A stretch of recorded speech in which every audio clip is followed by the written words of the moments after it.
Let's solve one previous question of combinotics. This question was asked in GATE CS 2017, set 1, question number 47. The number of integers between 1 and 500, both inclusive, that are divisible by 3 or 5 or 7 is dash. So 1 to 500, both inclusive, there are 500 number. First, we'll find how many numbers are divisible by 3. 500 divide 3, it's 166. Then how many numbers are divisible by 5? 500 divide 5, it's 100. Then how many numbers are divisible by 7? So d of 7 equals to 500 by 7, it's 71. We are taking the lower bound. Next, 3 or 5. 3 or 5 means we need to check how many numbers are divisible by 15. 3 multiplied 5, 15. So 500 divide 15, it's 33. Then 3 or 7. So 3 or 7 means we need to divide by 21. 500 divide 21, it's 23. Then 5 or 7. So 500 divided 35 equals to 14.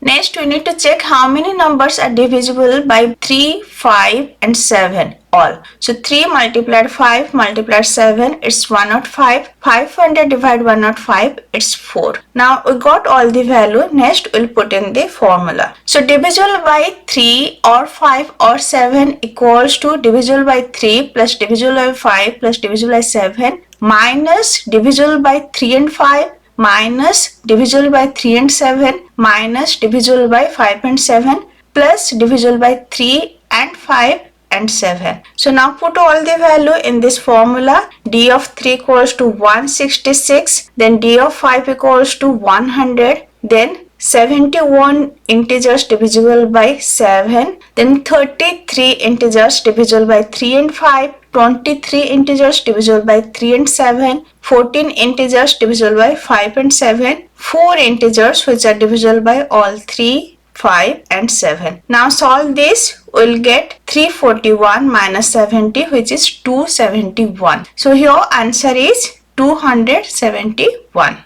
Before solving this question, first go through the lecture, and if this lecture is helpful for you, please like, share and subscribe. Thank you.